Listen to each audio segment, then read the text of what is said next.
j'espère que vous allez bien. Alors, je fais cette petite vidéo car vous avez été nombreux en fait à me demander ce que je ressentais pour l'année 2025.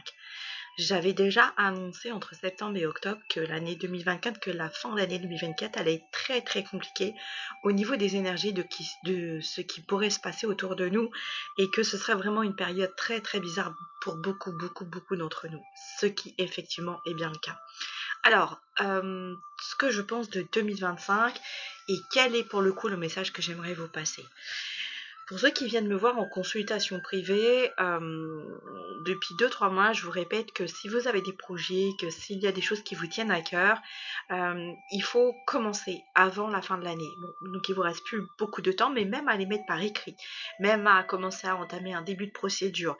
Je sais pas, vous avez un projet d'acheter quelque chose, faites une demande à votre banquier, envoyez un papier, envoyez prenez un rendez-vous, mettez en place, même si c'est pas concret, même si il n'y a rien réellement de véritable dans ce que vous faites, mais l'intention et l'ouverture du projet fait que sur 2025, vous pourrez en fait travailler et approfondir ce projet. Pourquoi? Parce que pour moi, 2025, et ça fait bien 2-3 mois que je préviens les gens, va être une année d'approfondissement, une année où on va pouvoir enfin se servir de tout ce qu'on a mis en place et qui stagne, ou de tout ce qu'on a mis en place et qui n'avance pas, ou qui n'a pas avancé. 2025, ça va être une année en fait d'introspection, ça va être une année où vous allez encore plus devoir penser à vous. Ça fait un moment que je vous dis soyez égoïste, pensez à vous, faites vos trucs, mettez les gens de côté.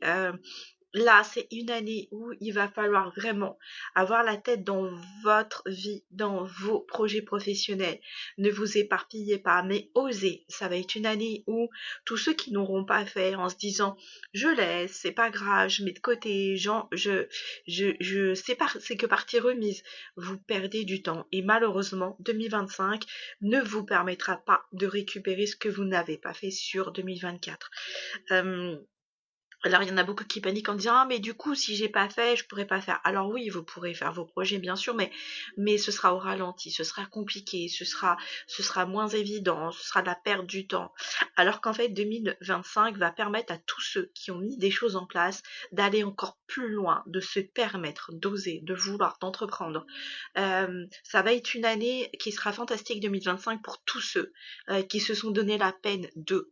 Et ce sera une année vraiment galère pour ceux qui, en fait, sont restés assis, je sais pas, devant la télé, sont restés à scroller les réseaux et à critiquer tous les autres, sans pour autant mettre quoi que ce soit en avant.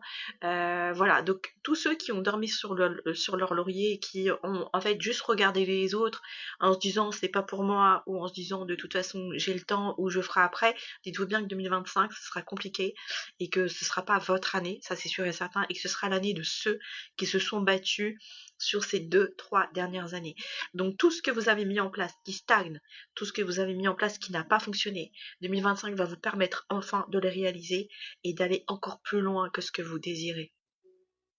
Ça c'est un peu sur une généralité. Qu'est-ce qu'on m'a demandé d'autre? Alors je n'aime pas faire tout ce qui est du général, mais on va pas se mentir, de toutes les façons, maintenant on vit une vie catastrophique. On ne vit plus, j'ai envie de vous dire, on survit malheureusement. On ne prend plus la peine et le temps de s'écouter. On ne prend plus la peine et le temps de penser à nous. On est happé par les informations. On est happé par la vie des autres, par les problèmes des autres, par les... Qu'est-ce que vous voulez que je vous dise? Ça change quoi à votre vie, le fait d'être happé par les informations?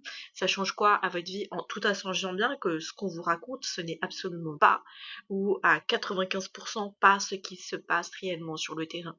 Donc, à un moment donné, quand je vous entends me dire oui, mais j'y vais pas bien, je suis en dépression, tu te rends compte, et il y a ça, et il y a ça, mais vivez ce qui se passe dans votre pays. Et quand bien même, s'il y a des gens qui vont pas bien, s'il y a des gens avec qui s'est passé ça, s'il y a des gens, vous vous rendez compte que vous passez à côté de tout ce que vous pouvez mettre en place, alors oui, c'est égoïste, mais c'est pas grave. Si vous voulez que l'on avance, si vous voulez que les choses se mettent en place, si vous voulez que la terre aille mieux, arrêtez en fait d'être dans la complainte, arrêtez de prendre ce qui ne vous appartient pas. Arrêtez en fait de vivre la vie qui n'est pas la vôtre. Oui, c'est gentil, c'est à votre honneur, vous êtes là, ça pleure, ça comprend pas, ça cherche il n'y a pas d'explication, il n'y a pas. On vit dans un monde de dingue, on vit dans un monde de fou, et plus en fait vous allez vous préserver, plus en fait vous allez vous renfermer sur votre vie à vous et ne pas vous approprier le malheur des autres, et plus on va réussir en fait à faire monter les vibrations, et plus en fait on va avancer sur notre chemin de vie, et du coup on va pouvoir faire avancer ceux qui sont dans le positif.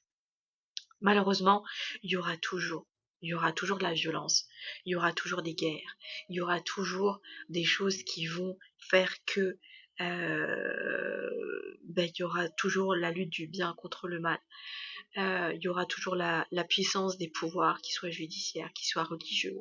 À vous, en fait, d'être intelligent, et à vous de faire en sorte que les prochaines années qui arrivent dans votre vie vous appartiennent, qu'elles soient les vôtres et qu'elles soient pas celles euh, des autres, tout simplement, et du monde, en fait. Chacun a sa propre vie, chacun, en fait, est maître de ses actions, maître de sa volonté, maître de ses choix. Donc, si votre choix, en fait, c'est de on peut avoir de la peine pour un attentat, on peut avoir de la peine pour ceci, on peut avoir de la peine pour cela, mais la vie, elle continue avant tout et malgré tout. Et la force, en fait, c'est pas de pleurer, c'est pas de faire la grève, c'est pas de se plaindre tout le temps, t'as vu, il y a ça, il y a ça, il y a ça, et on laisse faire ça.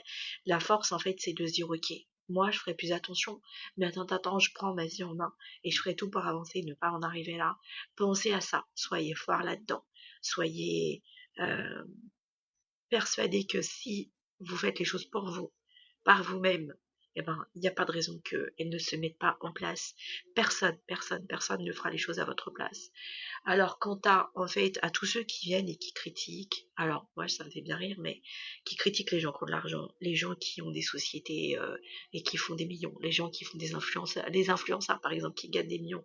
Mais en fait, est-ce que vous faites? Est-ce que vous vous levez à 5 heures du mat? Est-ce que vous déposez des millions sur la table?